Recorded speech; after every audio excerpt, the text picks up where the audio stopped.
Et nous poursuivons, chers téléspectateurs, cette édition spéciale concernant l'allocution prononcée par le président Abdel Fattah el-Sisi à l'occasion de la fête du travail le 1er mai.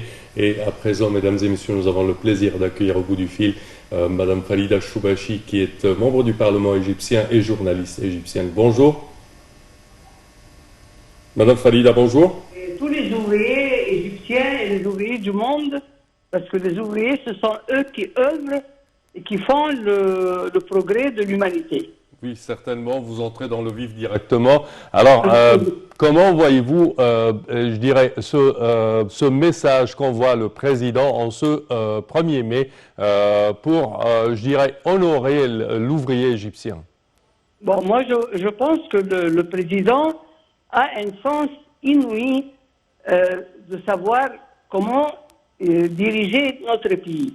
Et il est très conscient et très, reconnaissant à ceux qui travaillent. Il n'y a pas de place pour les fainéants dans la nouvelle République. Maintenant, l'honneur est aux travailleurs et c'est un président vraiment honnête et honorable et très cher à nous tous parce qu'il voit comment sortir l'Égypte du cas dans lequel elle était. Nous savons tous. Alors là, c'est un président qui veut le bien de notre pays et comme nous l'avons senti dès le début, depuis que nous avons nos cœurs l'ont choisi, comme on dit, et là, il dit que carrément qu'il n'y a pas de place pour les fainéants, pour les paresseux, pour ceux qui ne veulent pas travailler. Tout ça, il y a beaucoup de signification à son petit mot à la fête du travail. Madame Falida, bonjour tout d'abord. Bonjour. Alors c'est vrai que le président Abdel Fattah el-Sisi, comme vous venez de dire, connaît son peuple, connaît ses faiblesses et ses qualités, et on a l'impression que depuis qu'il a pris la tête du pouvoir, il veut justement donner la possibilité à l'ouvrier égyptien, celui qui a construit tous ces temples merveilleux et ces pyramides merveilleuses, de revenir sur la scène. C'est-à-dire que l'ouvrier égyptien était connu pour ses qualités dans différents domaines, que ce soit dans l'agriculture, que ce soit dans l'architecture, que ce soit dans la médecine, bref, dans tous les domaines, l'Égyptien se démarquait des autres. Aujourd'hui, le président Abdel Fattah el-Sisi, avec ses différents projets, essaye de remettre à goût justement ces qualités que nous avons perdues au cours de ces dernières années par la fainéantise, le mot que je vais reprendre que vous avez prononcé. C'est vrai qu'on a eu un laisser-aller qui a fait que nous avons perdu un petit peu de notre valeur.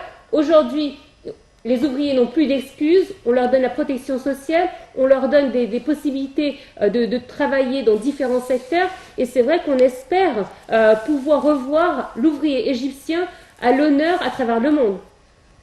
Justement, mais c'est ça qui est très bien dans ce président, c'est vraiment quelqu'un qui, et comme je dis ça, il faut partir d'un point très important, c'est qu'il aime son pays.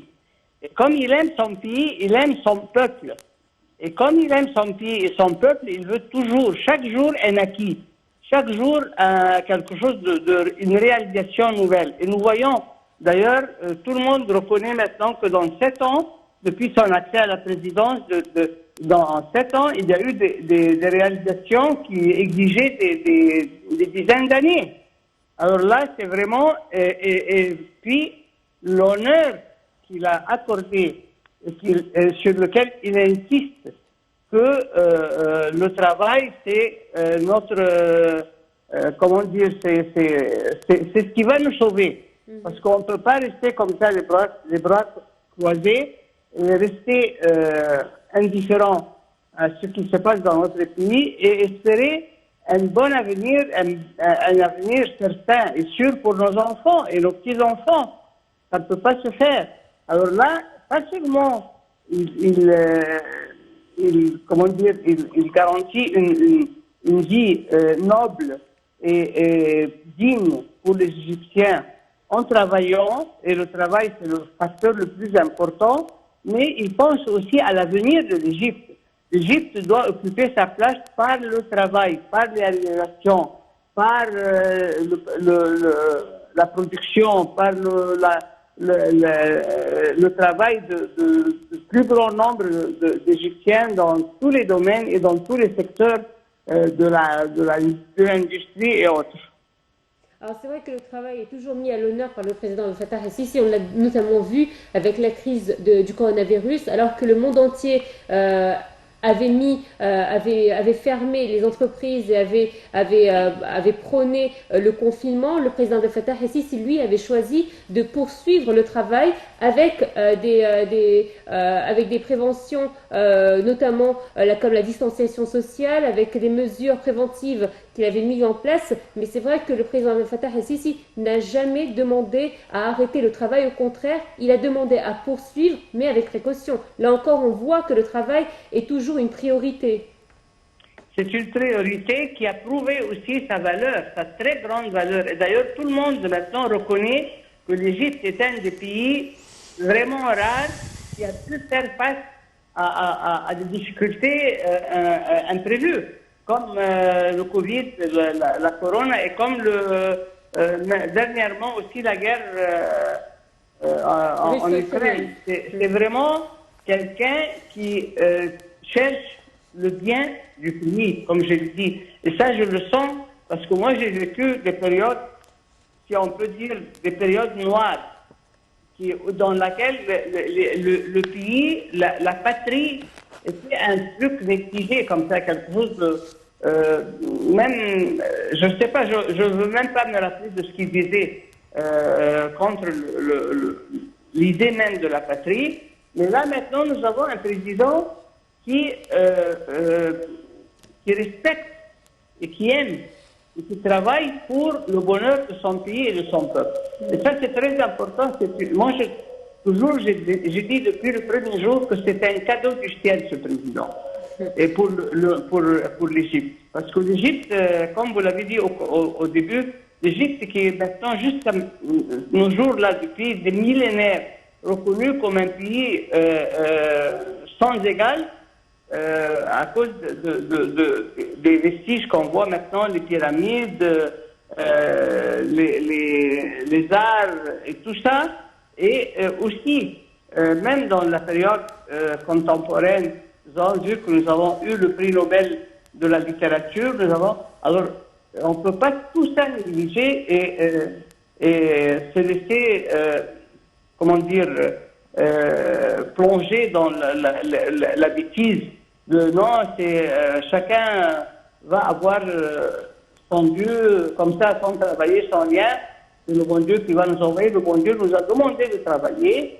Et le travail, c'est un devoir divin. C'est-à-dire que c'est le bon Dieu qui nous a chargés de travailler pour que tout le monde nous respecte notre production et nos progrès. Et on ne peut pas faire un pas, même pas 2 centimètres de progrès sans le travail.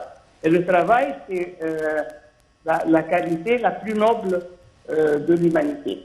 Justement, Madame Farida, est-ce que vous pensez qu'à cause des crises mondiales qu'il y a actuellement, on les a citées comme la Covid, mais aussi la guerre russo-ukrainienne, ça va permettre aux différents pays dans le monde, plus particulièrement à l'Égypte, puisqu'on parle de notre pays, de réfléchir à une nouvelle stratégie de s'autosuffire. C'est-à-dire qu'on a vu, il y a certaines choses dont on importe, qui sont essentielles à l'Égypte. Est-ce que ces crises-là vont nous permettre de favoriser les produits locaux et à produire plus égyptiens et à consommer plus égyptien?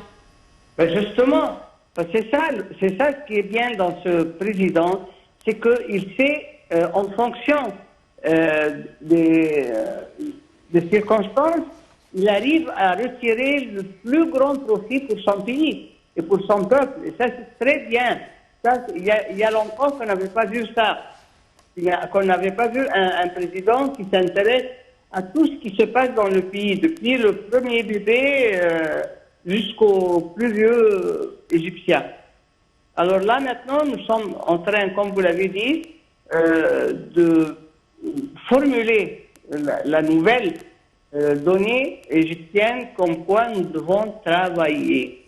Nous devons travailler, produire, et c'est ça qui va nous sauver. Et nous sommes tous convaincus de du parcours de notre président, heureusement, et voilà, il donne, il accorde au travail le respect qu'il lui faut, et ça c'est très très bien, à mon avis, et j'espère que tous les ouvriers d'Égypte et tous les ouvriers du monde seront heureux et donneront tout ce qu'ils peuvent donner avec beaucoup de générosité pour le bien de l'humanité entière. Merci pour votre intervention, Madame Falida Choubesh. Et je vous rappelle que vous êtes membre du Parlement égyptien, mais également journaliste. Merci à vous. On va entamer une courte pause et on se retrouve tout de suite après.